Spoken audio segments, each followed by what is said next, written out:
Today is Tuesday, May 5th, and today I want to continue my look at Christian community.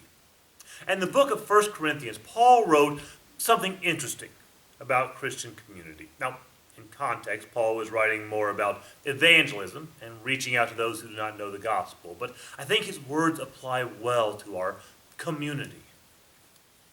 1 Corinthians chapter 9, Paul wrote, "Though I am free and belong to no man, I make myself a slave to everyone, to win as many as possible.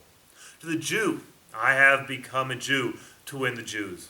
To those under the law, I have become like one under the law, though I myself am not under the law, so as to win those under the law. To those not having the law, I have become like one not having the law, though I am not free from God's law, but am under Christ's law, so as to win those not having the law. To the weak, I have become weak. I have become all things to all men." Now, I've heard people complain about that passage. I've even heard people say that Paul was being dishonest. He was being inauthentic and manipulative, pretending to be something he's not. Now, personally, it took me a long time to even understand that complaint.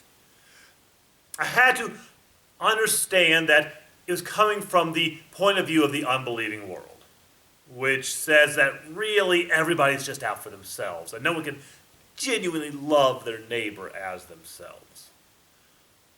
That's the unbelieving point of view. But when we take this from Paul's point of view, he was not being dishonest, he was practicing empathy.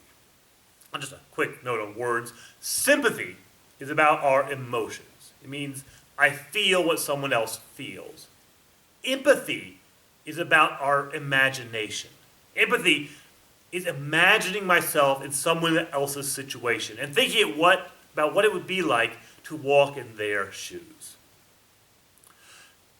And for the Christian community to have empathy for each other, we need to be ever-changing. Because as people, we are ever-changing. Who I am now is not who I was 20 years ago, and it's not who I'm going to be 20 years from now.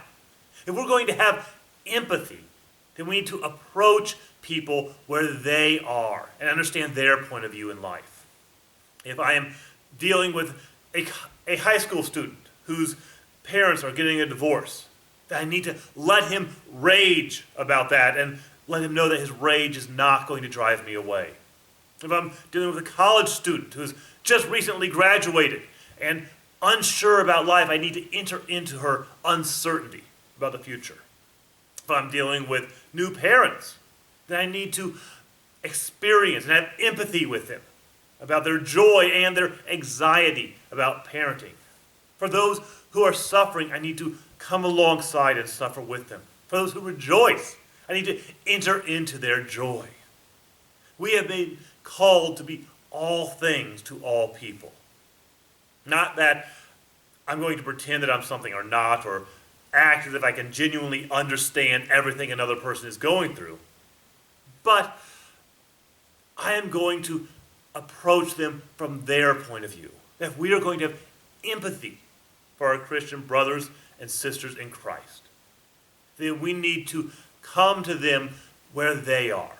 Imagine ourselves in their shoes and practice that empathy to show them the unending love of Jesus Christ. May God be with you, and I'll see you tomorrow.